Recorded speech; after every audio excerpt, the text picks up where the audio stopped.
August in the state of Missouri was not just hot.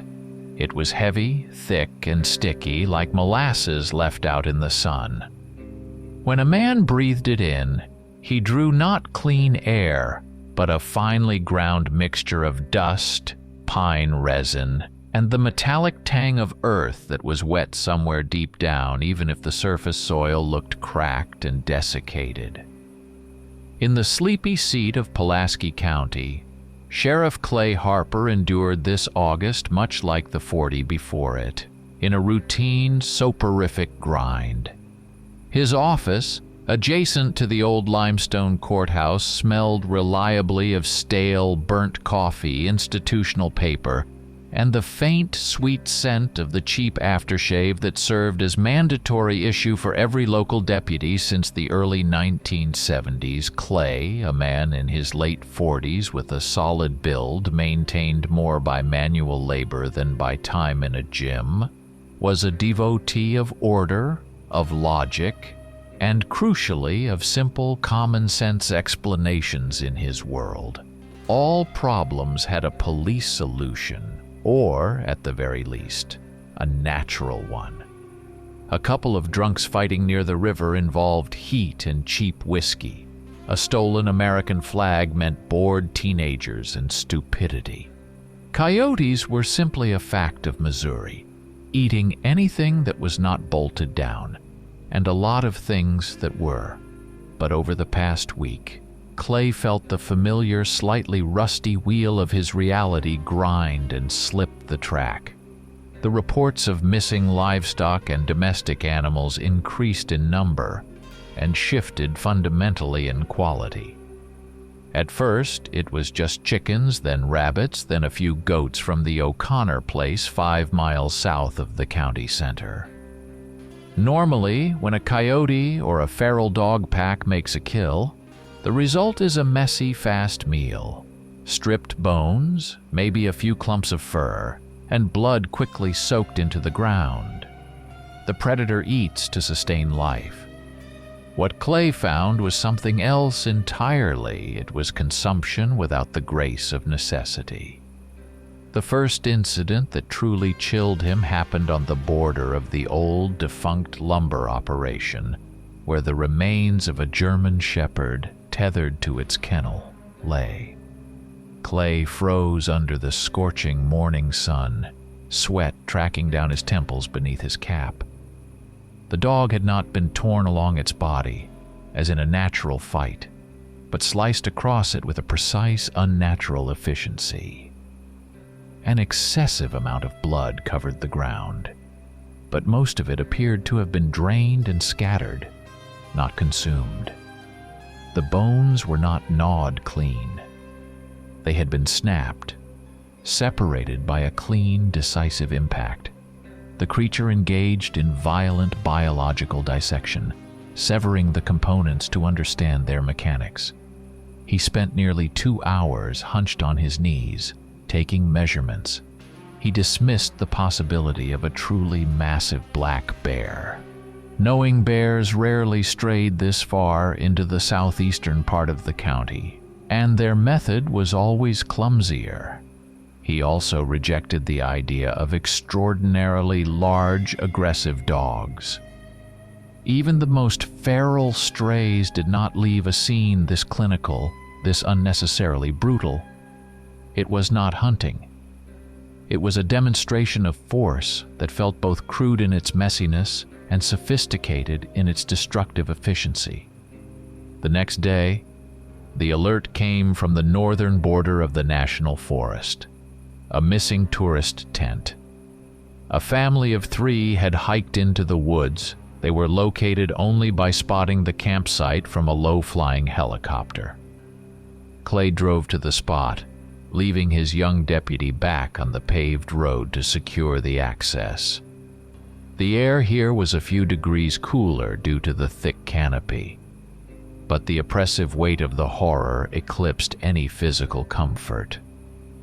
The tent stood in a small clearing surrounded by thick, high pines. It had not been merely crumpled or torn.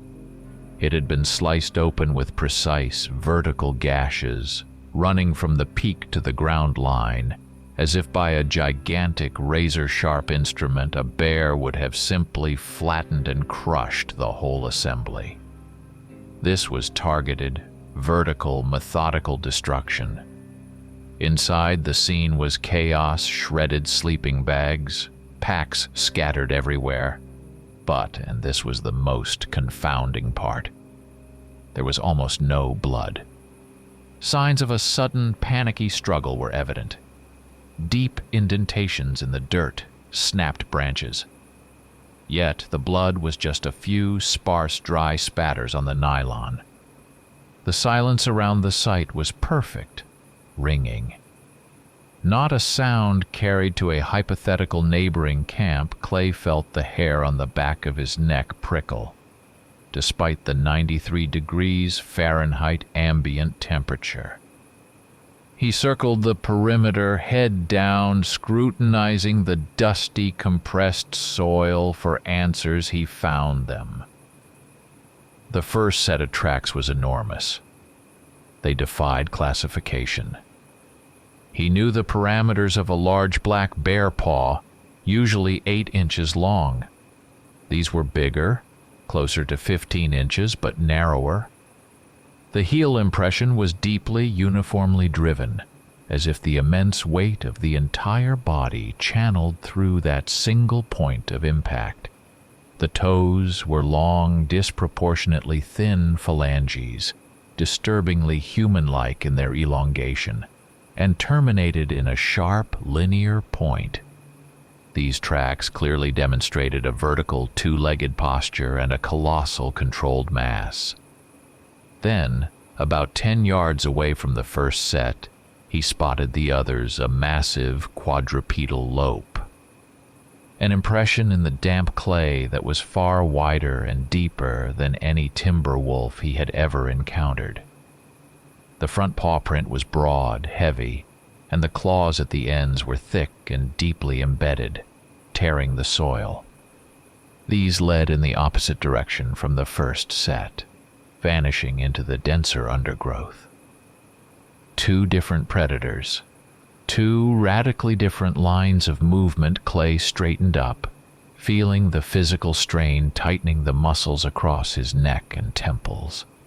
His world, the predictable, sensible world of a Missouri sheriff, crumbled not on the level of philosophical doubt, but on the visceral level of texture and smell.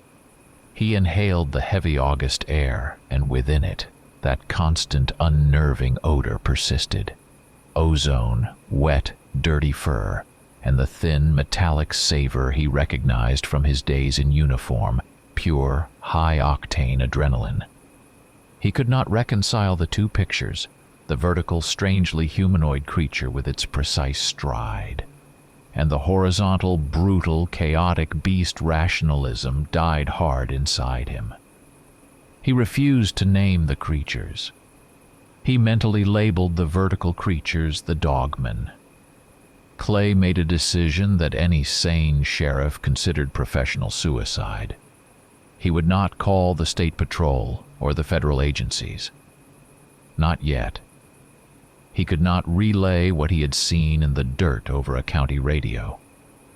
He would patrol the southern fringes of the county alone during the quietest hours, just before dawn, when reality felt fluid, and the humid air seemed as heavy as a poured concrete slab. If something terrible came to the county, it belonged to the night, and he would meet it there.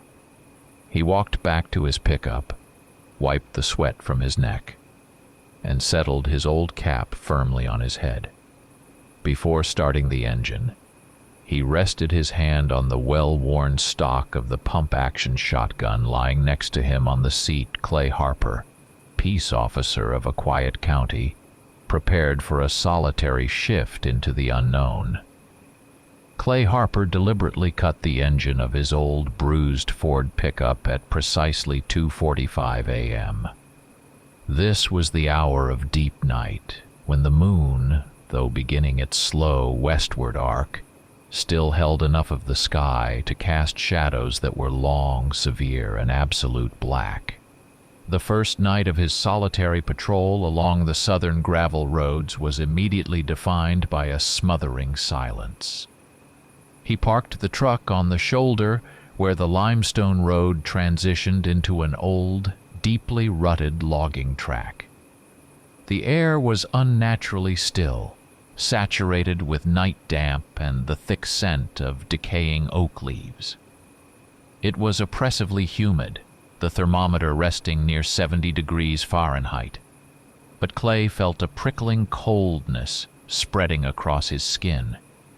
He moved on foot, cautiously, trying to avoid scuffing the loose gravel with his heavy boots. The few sounds he registered felt overly intimate, magnified by the stillness. The persistent hum of mosquitoes near his ear.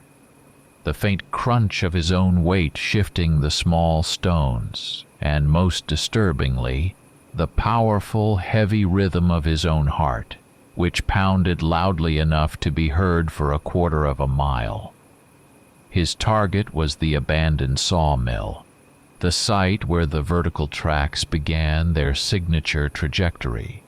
He knew the place since he was a boy, familiar with the geography, the rotting stacks of timber, the overgrown, rusty rail lines, and the vast, hollowed-out concrete shed that stood like a massive skeletal ruin abandoned in the forest. He did not find them by hearing them.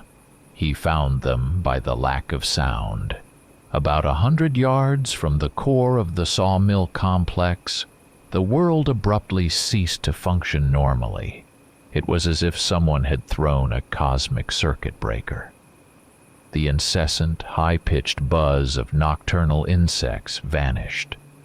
The rhythmic chorus of the cicadas, which had been the low, steady bass line of the night, snapped off like a suddenly cut wire. The air ahead of him became perceptibly thick, almost viscous, actively absorbing and dampening every natural noise the forest produced.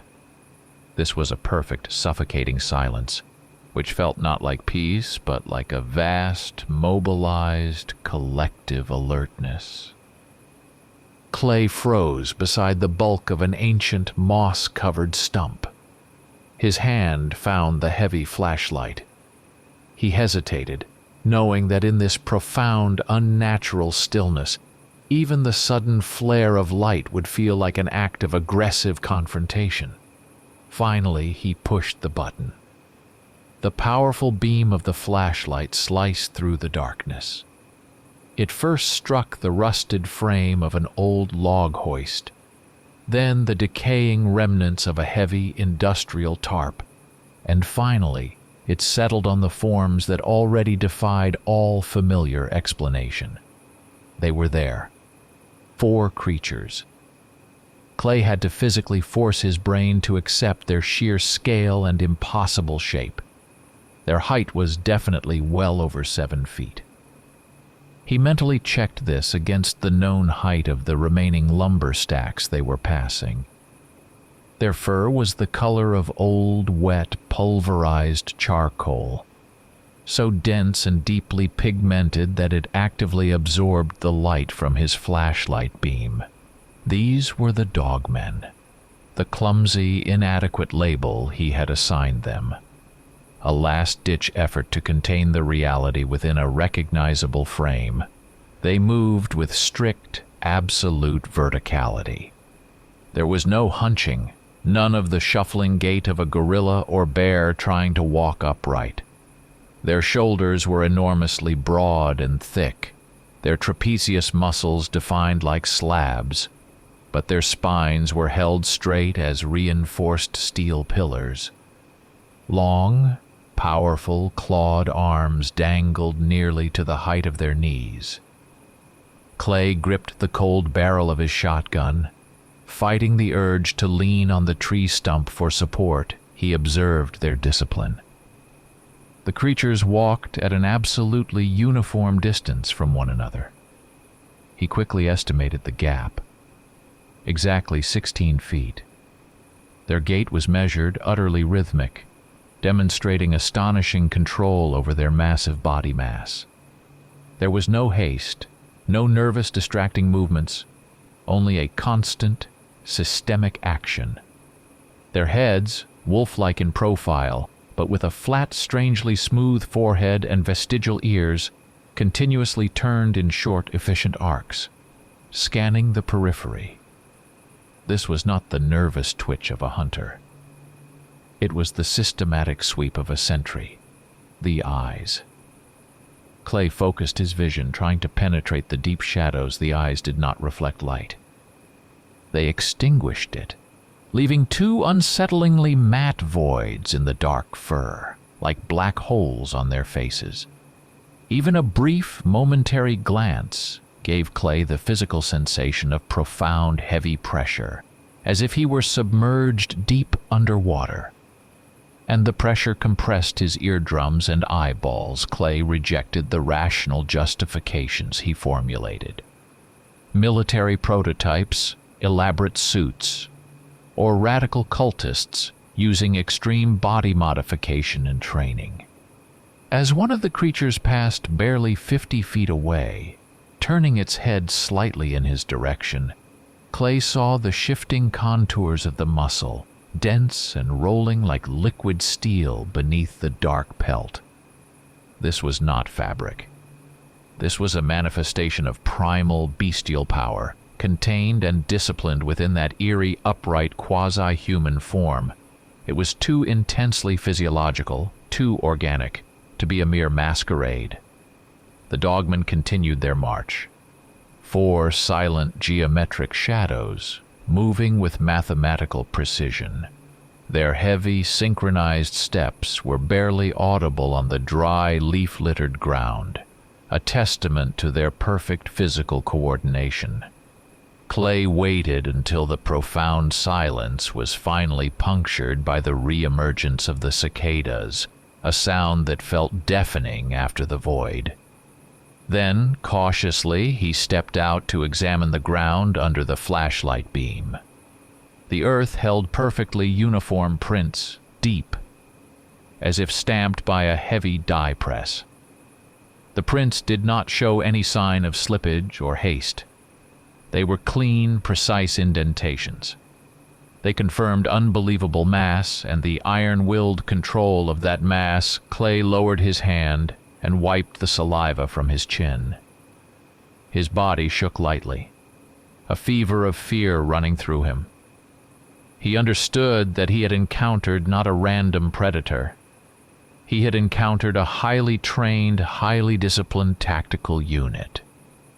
Whatever their purpose, it involved order and control, and it had brought them directly into his jurisdiction. 2 days slipped past, thick with unease. 30 miles east of the sawmill, spanning the scrubland that separated the core population areas from the deep national forest lands, Clay received a devastating report. The Grant family farm, known for its small herd of prize cattle, had been entirely laid waste. When Clay drove up in the early morning, the first sensory input that assaulted him was the stench. It was not the crisp, metallic smell of fresh blood, but a dense, suffocating combination of steaming entrails, churned earth, warm animal manure, and that same slightly ammoniac musk he had smelled before, amplified 100-fold, now baked under the rising sun. This was not a case of animal elimination. This was a crime scene of absolute, uncontrolled, savage violence. Cows, pigs, even the old sheepdog, everything had been destroyed. And again, with an unnecessary, brutal excess. Cattle had been torn not for consumption, but for the sheer act of ripping. Their internal organs were strewn far and wide, but the bodies were not eaten, just broken, discarded like ruined toys. The Grant farm looked as though a gigantic, chaotic plow had ripped through the yard, fueled by pure, malicious, bloody intent. Clay knew immediately this was not the work of the dogmen. Their destructions were defined by a certain methodical, cold cleanliness here. Chaos reigned, a wet, sticky, steaming madness. He began examining the ground again. The tracks were fundamentally different. First, there were signs of a brief initial charge on 4 limbs, a furious, powerful lunge. The earth was violently turned up in huge clumps, as if the turf had been ripped off by a massive, angry rake. Then, the familiar transition to 2 legs. Clay saw deep, wide prints. These were massive feet, with inhumanly strong, wide toes that ended in tearing claws, sinking into the soft clay up to 2 full inches. The heel impressions were often smeared and sliding, clear evidence of powerful forward momentum and a lack of the Dogman's rigid geometric control. This was the second species, the evidence validating his taxonomy of horror. Something closer to the primal hierarchy, closer to the chaotic, untamed animal spirit. He mentally labeled them the were-things. Clay returned that night. He took up a hidden position in a rusting, half-collapsed concrete silo at the field's edge, which offered a panoramic, if shaky, view of the devastated stockyard. He brought his powerful thermal imager, a piece of equipment salvaged from an old state highway patrol vehicle.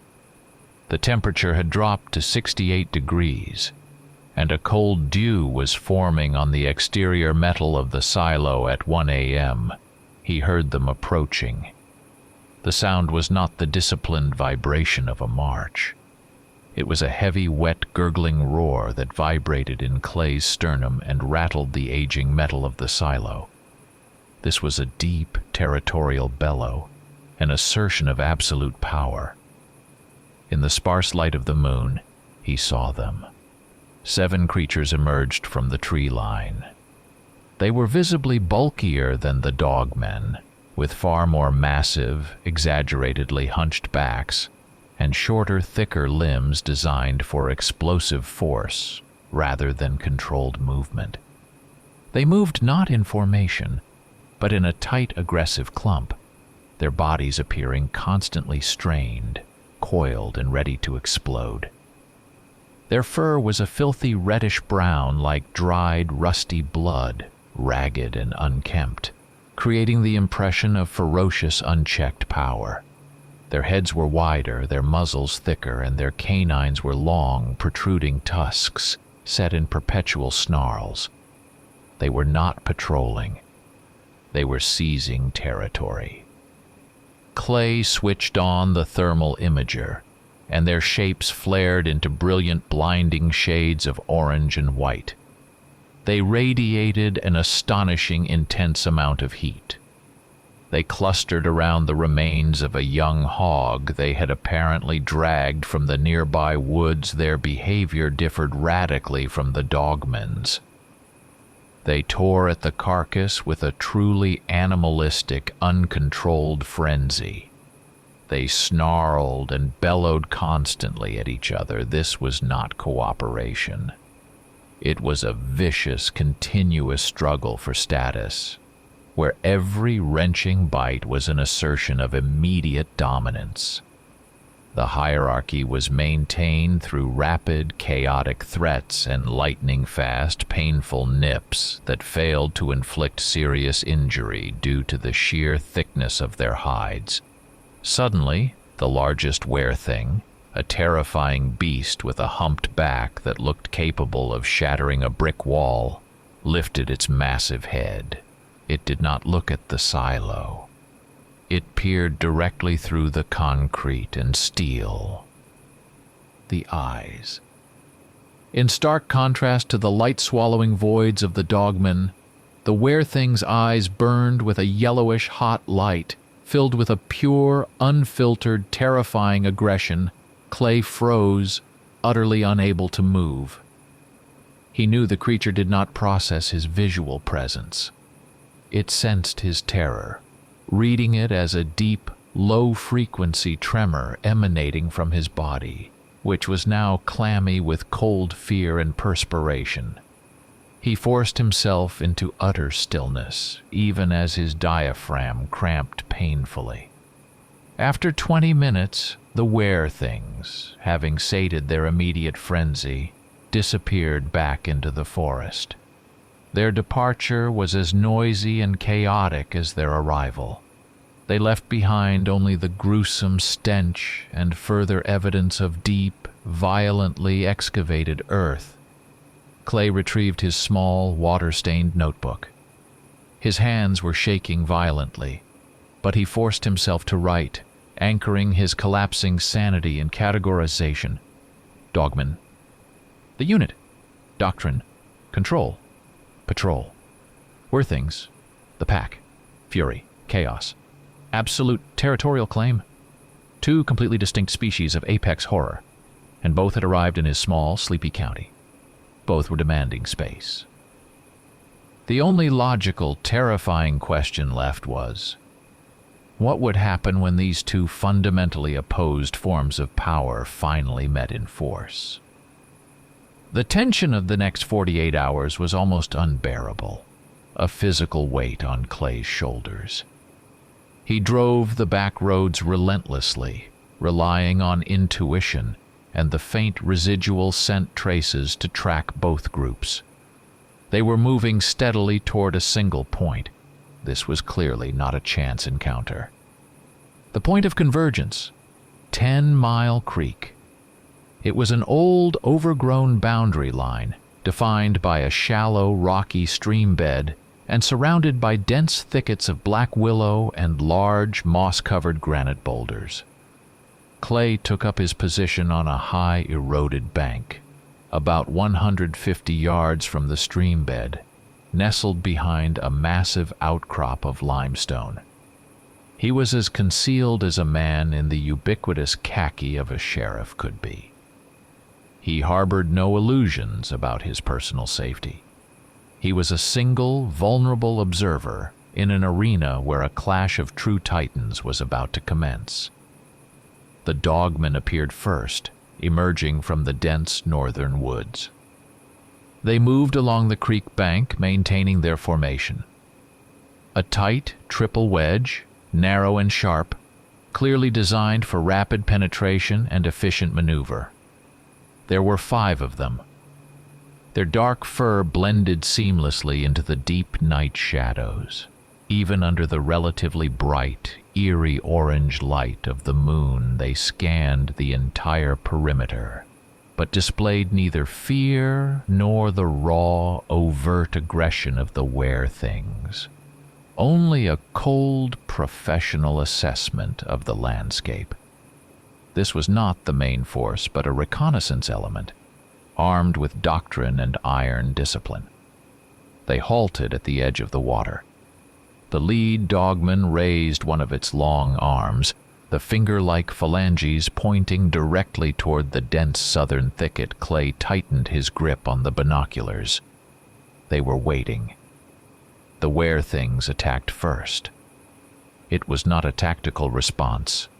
It was an explosion of raw, uncontained fury. 5 massive reddish-brown bodies rocketed out of the bushes with a deafening, earth-shaking series of roars. The sound was so intense it vibrated the very ground, pressing painfully on Clay's inner ear.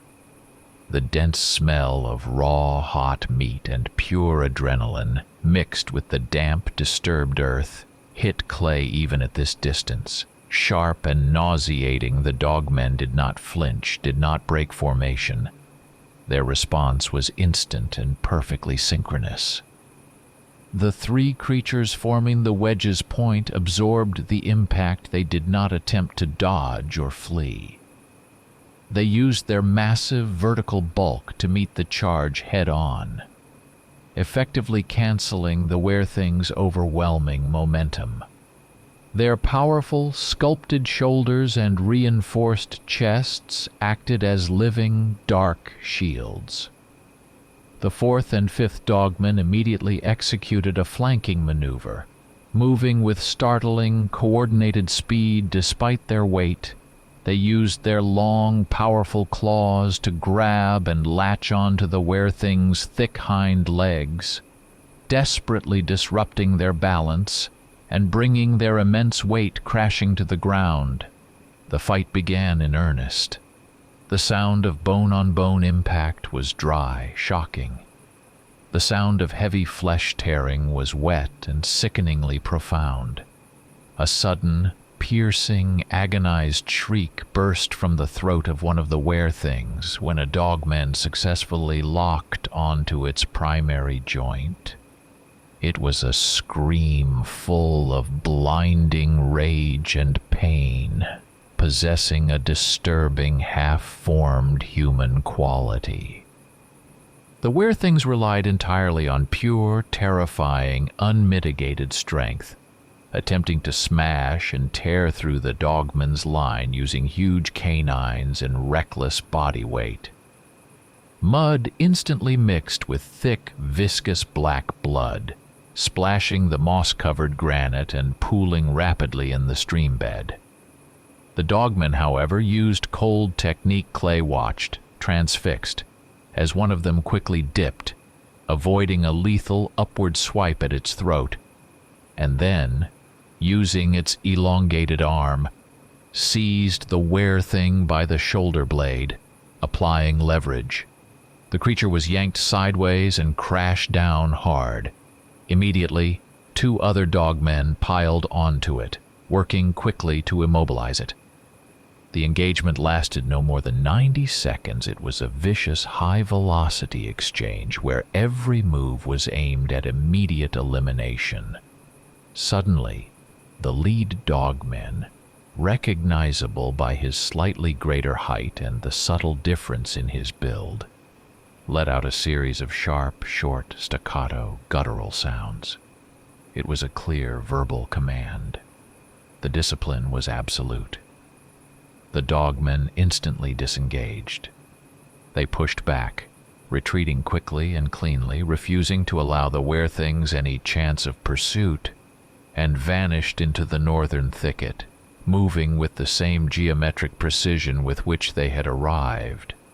They left behind a scene of carnage, and one heavily bleeding, non-fatal injury on a were-thing's flank. The surviving were-things, battered and bleeding but victorious in the face-to-face clash, remained at the stream. They shook the forest with a complex, triumphant, yet deeply unsettling series of roars. Their leader, covered in gashes and the black blood of the dogman, seized the wounded comrade by the thick hide of its neck and slowly, painfully dragged it back into the southern brush. Clay slowly released his breath, the air rushing from his lungs. His hands, gripping the heavy binoculars, were numb and cramped. He finally understood the greater context. This was not a random fight for territory. This was a sophisticated reconnaissance in force. The dogmen had deliberately come to test the were-thing's raw strength, their reaction time, and their tactical limitations. And they gained the necessary data. His hand went automatically to the radio microphone, the impulse to call anyone, the state police, the federal agencies, an almost overwhelming need to share this impossible burden, but he pulled his hand away. He saw the immediate, inevitable response, a mandatory psychiatric hold, and the instant removal of his authority. Over the course of the next 7 days, the atmosphere across the county shifted from vague anxiety to a palpable, suffocating anticipation. No more tourist families vanished, and surprisingly, the livestock killings ceased entirely. The forest not only went silent, it took on a new, unnerving quality of conscious hostility. Clay continued his solitary, relentless patrol, running on instinct and a meager few hours of sleep stolen in the passenger seat of the pickup. He started to discern a cold, rigid pattern in the dogman's movements. Daytime brought a heavy, absolute lull. Nighttime, however, brought organized columns. He now saw Dogman units, at least 3 distinct squads totaling close to 18 creatures, crossing open, exposed fields, following clearly defined, unvarying azimuths. Their movements were always straight line, bypassing natural obstacles with minimal deviation, indicating navigation by some unseen internal directive. He drove further west, meticulously avoiding the known tracks, heading toward the highest concentration of the were-things. His instincts led him to the old, derelict limestone quarry, a huge open scar in the earth roughly 15 miles from the nearest residential area. As he approached on foot, cutting his engine miles away, he heard the sound, a low, monotonous, rhythmic, pulsating growl. It was a sound that reminded him of a huge, idling diesel engine or a massive electrical transformer, but laced with a distinctly biological, deeply unsettling threat. This was the collective sound of the Were-Things camp. The Were-Things were not attempting to conceal themselves. They occupied the quarry floor, sitting amidst the scattered limestone scree and broken concrete rubble, massive and largely immobile. Their bodies were coiled sculptures of muscle and barely contained fury, waiting for an unknown signal. Their hierarchy was visually stark. The Alpha, recognizable by his scarred, bulkier frame, was positioned atop the highest point of a spoil heap. The others were arrayed around him in a loose, watchful perimeter, radiating out like powerful, heat-generating spokes. After an hour of meticulous observation through the binoculars, Clay spotted movement on a distant forested ridge, roughly 1.5 miles north of the quarry pinpricks of light in the deep shadow. Dozens of pairs of Dogman eyes. They were completely silent. No growling, no movement, just the cold, steady gaze fixed on the quarry floor. They were forming a massive, dark arc, a containing line bordering the quarry. Pulaski County, the quiet corner of Missouri Clay had sworn to protect, was being systematically transformed into a tactical military chessboard. There was no room left for mystery here, only logistics, tactical deployment, and positional warfare between 2 distinct species of ancient predators who now considered this land their battleground. This was a war waged not for the mere occasional victim, but for the fundamental, ultimate right to dominate the entire ecosystem. Clay felt a wave of paralyzing cold that had nothing to do with the night temperature. He was terrified by their sheer accumulated scale. Their numbers, their evident organization, their chilling ability to maintain absolute secrecy. These were not merely high-level predators. This was an army, a term he still could not bring himself to utter out loud, even alone in the forest. He estimated at least 40 were-things below him, massive and tense. He estimated the number of dogmen arrayed in the encircling perimeter to be at least 70, perhaps 80. They were waiting. They were poised. Clay, a small-town sheriff, was the sole witness to the mobilization of forces that defied all human historical record. In his desperate final attempt to find the singular root cause of the escalating conflict, Clay returned to old local records. A farmer, a recent immigrant who lived on the western edge of the county, reported seeing a giant, sick-looking moose nearly a month ago. The creature, according to the report, had collapsed into a stagnant, brush-choked slough and had not been seen since. The farmer, viewing it as a simple act of nature, had just avoided the area. Clay spent a grueling half-day navigating the dense, mosquito-ridden thicket to locate the precise slough. Then he encountered the smell. It was the overwhelming absolute stench of profound biological decomposition, thick and sickly sweet, laced with sharp, overpowering undertones of metallic sulfur. It was so potent it felt physical. The smell coated his skin, burned his nasal passages, and immediately induced violent nausea and dizzying vertigo in the center of the muddy, viscous slough. Half submerged in the brown muck lay the carcass. It was immense. Not just a large bull moose, but something unnaturally gigantic, bloated to the size of a small automobile, its hide covered in strange, fist-sized suppurating sores and fungal growths. It looked monstrous, a victim of some accelerated virulent mutation. Clay suddenly grasped the full, cold biological implication. This was not a mystical event, not a gateway opening. This was a biological crisis. A massive food resource was critically infected with an unknown, highly stimulating pathogen. This massive disease trophy had become the nexus, the single violent focus of the entire war. The were-things, more bestial, feral, and driven entirely by aggressive instinct and hunger, were instinctively drawn to this massive source of meat and the raw, aggressive energy it represented.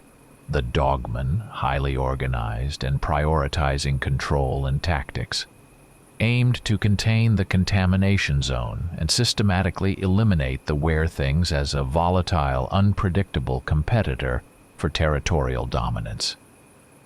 Their aggression was purely tactical. The were-things was hormonal, infectious, and primal. In this moment, standing amidst the suffocating stench, Clay finally saw the horrific logic of the whole event. The terror was not merely in the existence of these creatures. The terror was that their massive, violent existence adhered to an inescapable, ruthless natural logic. They stood at the apex of an unimaginable food chain, and their conflict was rational, brutal, and utterly, perfectly indifferent to human existence. Humans, Clay realized with a sickening clarity, were simply the flimsy topsoil covering the true, underlying, terrifying geology of the wild.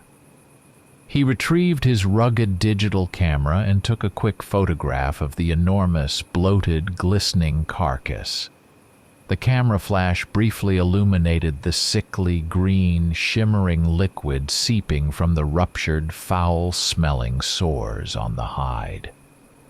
Clay felt his last remnants of police rationality finally give way to a profound, visceral dread. He stood, insignificant and alone, in the very heart of the conflict's genesis, a location that was about to detonate. He scanned the immediate perimeter of the slough, noting distinct, careful tracks. Only Dogman. The vertical, rigidly spaced prints, always two at a time, kept a wide berth from the contaminated water they had been patrolling this infection zone, maintaining distance but asserting control. Their quiet, methodical vigilance was far more terrifying than the were-thing's chaotic roaring. He retreated from the overwhelming sulphurous stench, his clothing feeling instantly contaminated. He knew the source. He knew the motive. Now, only the time of execution remained. He knew, with a certainty that settled like ice water in his veins, that this night would not pass quietly. The two armies were fully arrayed, and the decaying, infectious mass of the trophy had driven them past the point of strategic patience. The battle for absolute dominance was about to move to the open killing floor of the quarry.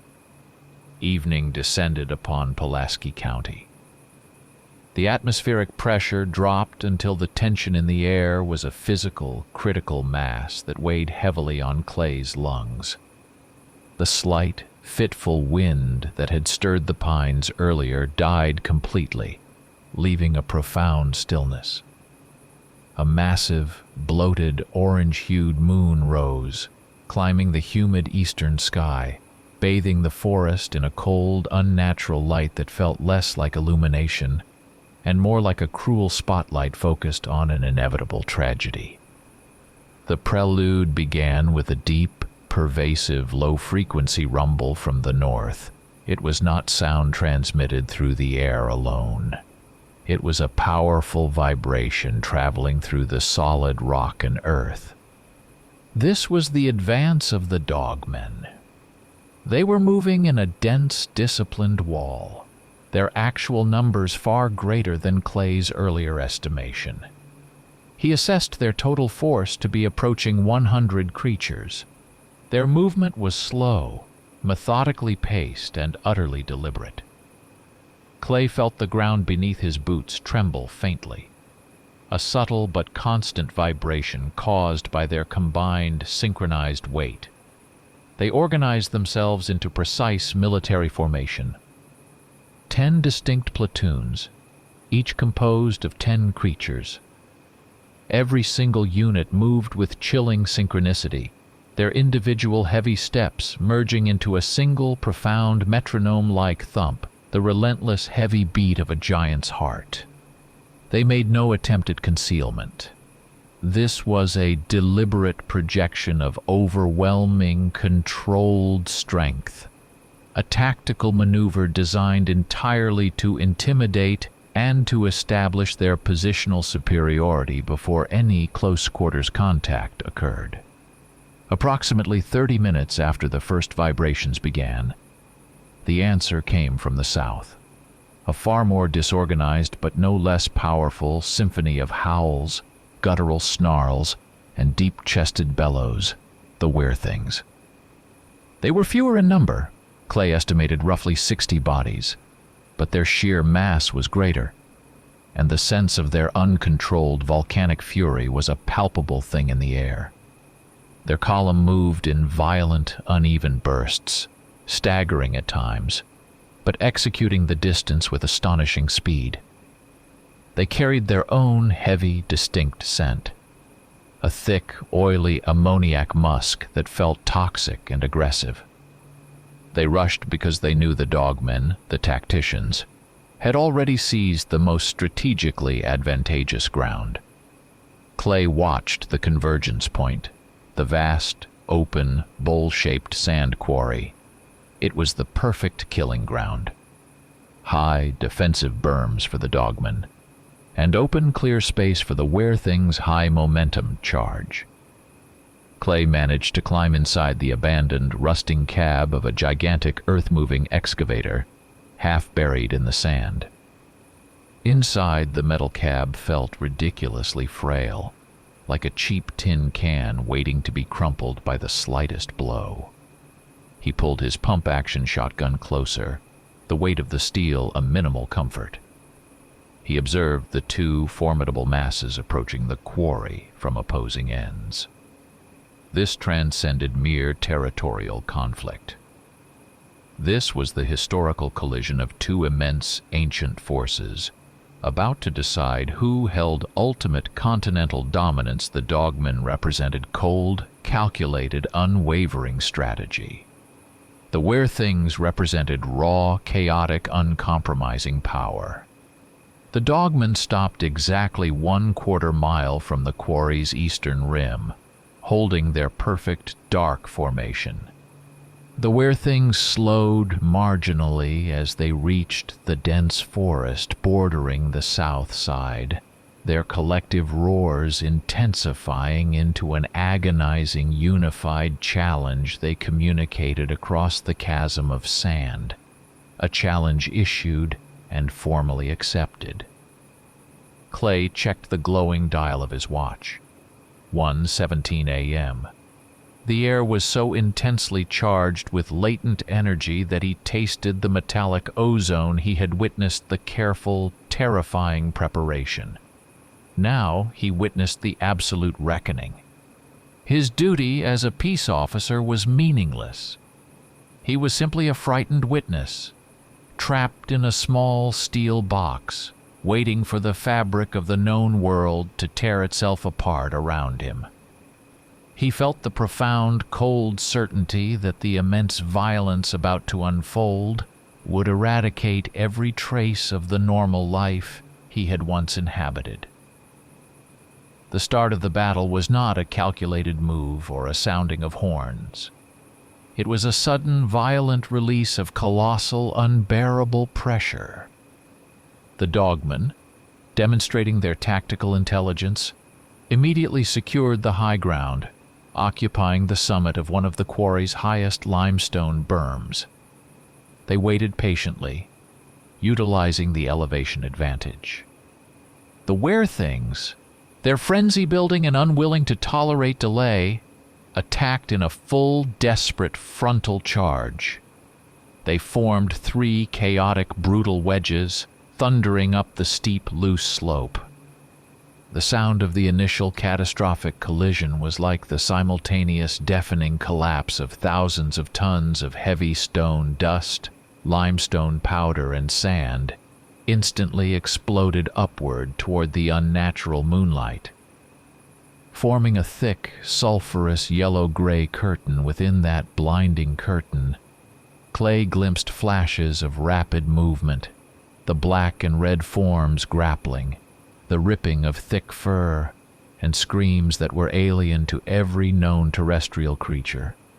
A terrible wet sound of organized flesh failing under devastating strain.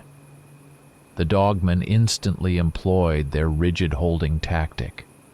Ranks rotated rapidly and seamlessly, using their long, powerful limbs to grasp and use leverage. They worked tirelessly to pull the were-things off their feet, desperately trying to disrupt their powerful, low center of gravity. Their primary, consistent targets were the vulnerable major joints and the thick, exposed throats. The were-things countered with sheer, terrifying, penetrating momentum. They moved with improbable, shocking velocity, transforming into blurred, reddish-brown shapes, smashing against and battering the Dogmen's formations. Their singular, brutal goal was swift, immediate elimination, either by instantaneous decapitation or massive fracture of the spine. They fought with a total disregard for their own physical preservation.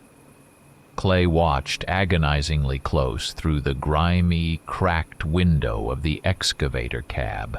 He saw the Dogman leader, a terrifying silhouette, coordinate a rapid, complex flanking maneuver, a small unit peeling off the main defensive line to exploit a sudden, temporary weakness on the were-things' charging left flank. At the same moment, the largest were-thing, the formidable Alpha Clay had observed, managed to breach the Dogman's center line, throwing 2 dark-furred Dogmen high into the air. Their massive, heavy bodies fell onto the churned sand below with a sickening, heavy, wet thud. The battle quickly devolved into a terrifying, visceral maelstrom. The sharp, acrid smell of ruptured internal organs and hot, gushing blood settled thickly on the glass and metal surfaces of the excavator cab. Clay choked. He could not draw a clean breath, his eyes stinging and watering from the constant grit, the sulphurous dust, and the pure, paralyzing horror he was not merely observing. He was witnessing a primal yet logically executed act of sustained violence, where the only prevailing ultimate law was brute physical force. A were-thing stumbled and crashed near the base of the excavator, its massive leg twisted at an impossible angle, its cry one of unholy, blinding agony. Before it could attempt to scramble away, 2 Dogmen were upon it. They worked with chilling, synchronized efficiency, each seizing a thick, muscular section of its neck and pulling in opposite directions with precise, unyielding force. The resultant noise was a heavy, sickening crunch, muffled by the deep sand, but utterly definitive. The Dogmen then stepped away, their mission complete, leaving the broken, twitching body behind, displaying no trace of exhaustion or emotion. This was not a series of skirmishes. This was a sustained, unforgiving, methodical slaughter. Two vast, organized military forces were devoted entirely to eliminating the other with ruthless, cold efficiency. The calculated discipline of the Dogman was relentlessly pitted against the brutal, overwhelming, infectious momentum of the Werethings. For hours, illuminated by the distant, silent moon, the massive quarry became a horrific meat grinder, reducing muscle, bone, and ancient doctrine to a horrifying slurry of mud, blood, and primal fear. Clay sat, watched, and waited for the carnage to consume its own destructive energy. With the first tentative pale streaks of pre-dawn light, a sickly gray pink that promised a brutally hot day, the intense fighting suddenly, mercifully ceased. It was not triggered by a tactical command or a signal flag. It was the complete simultaneous collapse of collective exhaustion. Of the estimated 100 Dogmen who had marched so proudly, no more than 40 remained standing. Of the 60 Werethings, perhaps 25 were left, staggering on the sandy battlefield. The floor of the quarry was utterly soaked. The light-colored sand had turned a thick, dark, clotted rust brown, sticky with gore and viscera. Bodies lay scattered everywhere, gruesome, heavy piles of thick fur, shattered ribs, and splintered cartilage. Clay managed with significant effort to force open the rusted, jammed door of the excavator cab. The air was heavy, thick with the overpowering stench of death. But the profound, terrifying silence that now descended upon him felt like an even heavier physical weight. The surviving Dogmen, breathing in rough, ragged, audible gasps, immediately began the meticulous collection of their wounded and the retrieval of their fallen. Their dark forms moved methodically among the eliminated, ensuring that not a single body, whole or in pieces, was left behind. This was an organized, almost religious, act of ritualistic recovery. They then turned north, away from the scene, their movement visibly slow and agonizing. But their formation and control remained absolutely intact, even in defeat. The surviving Werethings, thoroughly exhausted but still capable of issuing deep, continuous, rumbling growls, dragged their own heavily wounded bodies south, vanishing quickly into the relative concealment of the forest. Their retreat was far more disorganized, punctuated by stumbles and desperate, pained halts, but threaded through with a profound sense of mutual animalistic suffering. Clay stood alone, finally stepping onto the blood-soaked arena. He felt impossibly small, a random piece of debris left behind in a tragedy of unbelievable, incomprehensible scale. He determined that the battle had ended in a costly draw.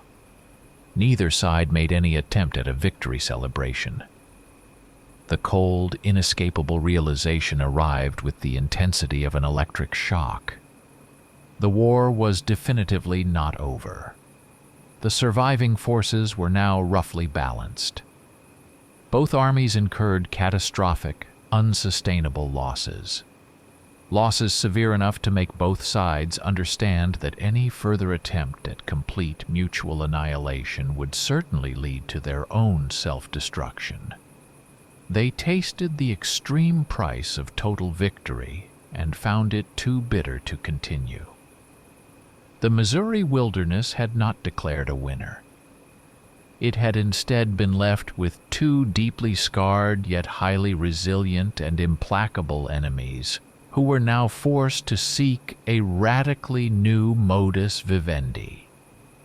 The week immediately following the devastating battle was spent by Clay Harper in a continuous state of profound, debilitating psychological shock. He continued to mechanically execute his duties as the county sheriff, but his entire perception of the world was fractured and irreversibly altered. The endless stream of minor paperwork, the casual, mundane conversations, the ringing phone calls, all of it felt distant, muted, and utterly irrelevant, overwhelmed by the persistent ringing silence left behind by the carnage. The unsettling motif of the silence returned and deepened.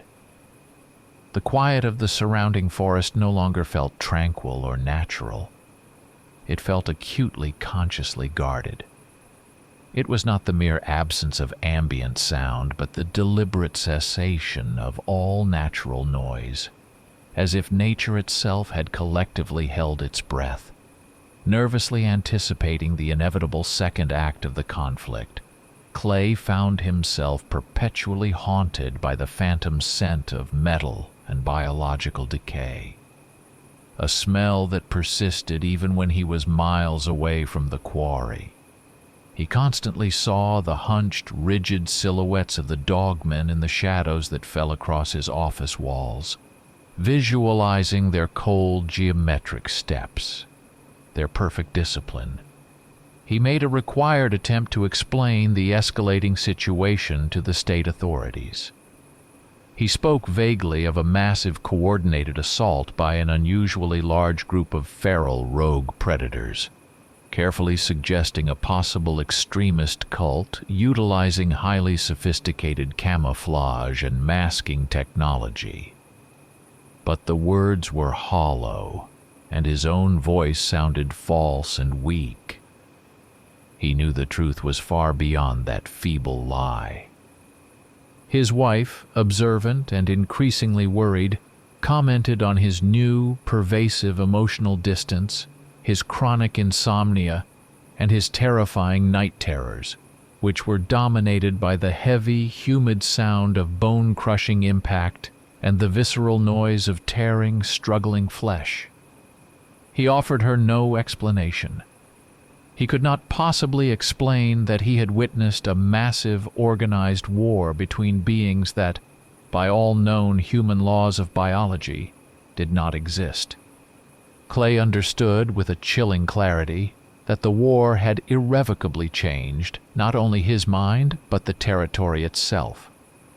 The quarry, the slough, the creek, these pivotal locations were now permanently marked, designated as sacred zones of unbearable blood cost. The surviving armies would not risk returning there to destroy the other. The next, inevitable phase of their conflict would relocate to the unprotected, unmarked areas. His entire investigation, his dedication to rationalism, his pathetic attempts to classify the immense threat, all had finally collapsed into dust and dried blood. All that remained was a pure, profound existential awareness. Somewhere out there, deep in the heavy, humid Missouri woods, two immensely powerful ancient forces were slowly, painfully regrouping. They were severely injured, highly tactical, and fundamentally determined to survive. Survival, Clay knew, meant finding a new, more efficient strategy for dominance. Unable to find any respite or normalcy at home, Clay returned compulsively to the woods, now operating purely in the mode of a desperate, primal hunter rather than an official sheriff. He was no longer searching for police evidence. He was searching for signs of tactical adaptation and strategic necessity. He drove his pickup far to the west, towards the critical zone where the dense national forest abruptly pushed against the outermost sparse residential edges of the county seat. This narrow band, the boundary between the thin layer of human civilization and the immense power of the feral wilderness, was the most vulnerable margin. He felt an intense, crushing certainty that the next stage of the conflict would be initiated here. On the overgrown edge of a small farmer's field, where the pasture land ended and a thick, almost impenetrable briar patch began, he finally found them. 2 new sets of tracks. They were freshly laid, deep, and shockingly distinct.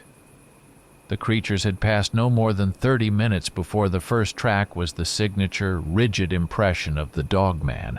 Perfectly vertical, narrow heel, and those long, terrible phalanges. The precise, measured print of a hardened soldier on a carefully dictated march. The second track was wide, heavily articulated, the chaotic, tearing print of the were-thing, with deep, soil-ripping claws. The massive print of a predator moving with unrestrained, confident power. Clay's heart instantly seized up, constricting painfully in his chest. The tracks were not diverging, and they were emphatically not converging toward an immediate point of violent confrontation. They were running perfectly parallel to each other, maintaining a steady, constant distance of barely 3 feet. There was no sign of nervous aggression, no territorial scuffing, no sudden change in pace. He followed the prints for nearly 300 yards, stumbling slightly in the loose dirt, his breath coming in shallow, ragged gasps. The prints matched his own stride length. The creatures were walking slowly, methodically, side by side. The were-thing occasionally dug its claws slightly, demonstrating its latent power. The Dogman maintained its clean, unnerving precision. They held the distance between them with mechanical exactitude. Clay finally comprehended the magnitude of the new horror. The 2 armies, having bled themselves to the point of mutual destruction, had made a terrifying, silent, temporary pact of non-aggression.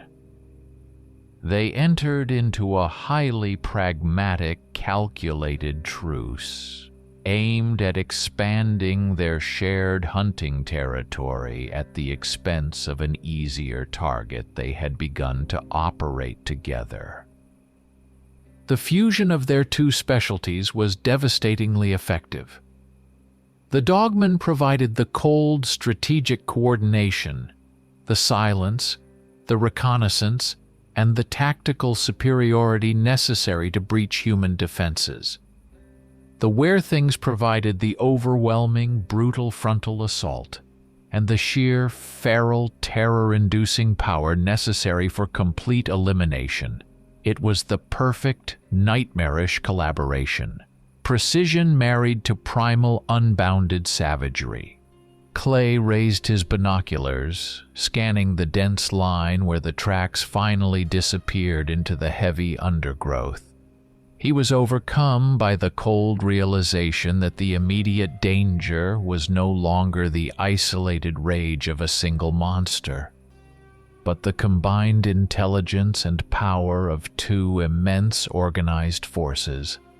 The rules of engagement for the county had been rewritten. They were no longer fighting each other. They were preparing to hunt the only thing left. Clay was paralyzed for a full minute, watching the spot where the twin parallel tracks, order and chaos, vanished into the scrub. He accepted the ultimate conclusion. The alliance led neither back to the depths of the uninhabited forest, nor toward another remote section of abandoned farmland. They were leading inexorably toward the town. The fresh, deeply impressed trails led directly toward the first row of small, single-family homes, the places where old garden hoses lay coiled neatly on the lawn, and where freshly washed laundry was drying on lines stretched between ancient maples. The destination was civilization. A debilitating cold sweat tracked down Clay's spine, soaking his shirt. His mind, which had fought so long and desperately to cling to some shred of organizational logic, now accepted this final, chilling fact. These beings were not static predators. They were highly adaptive learners and biological evolutionists. They analyzed their campaign, calculated their losses, and adapted their strategy to target the most vulnerable, least defended, and most abundant resource: the human populace. Their synchronized march meant their tactics had been formalized. Clay saw the scenario unfold in horrifying detail. The Dogman would move silently, providing strategic coordination, cutting the main electrical lines and disabling the county's emergency radio antennae. They would expertly bypass the meager patrols. The Were-Things, fueled by their raw, contagious fury, would then burst forth from the darkness to execute the mass assault and the messy, complete elimination. It was the ultimate, horrifying, lethal partnership. Tactical genius coupled with unbounded physical destruction. He fumbled for his radio microphone, but the urgent, desperate words coagulated in his throat. He knew the immediate, inevitable response: a mandatory psychiatric hold and the immediate removal of his authority.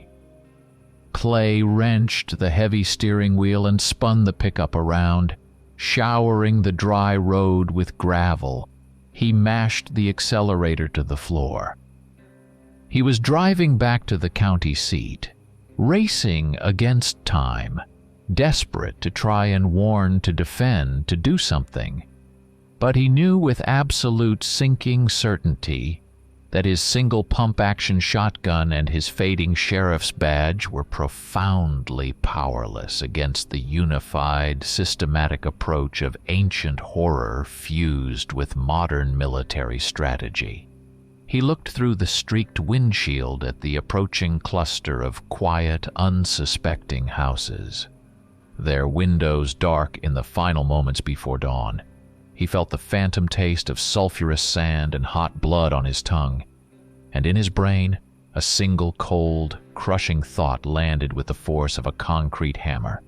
The empty lands of Missouri have been exhausted. The war for the towns has just begun.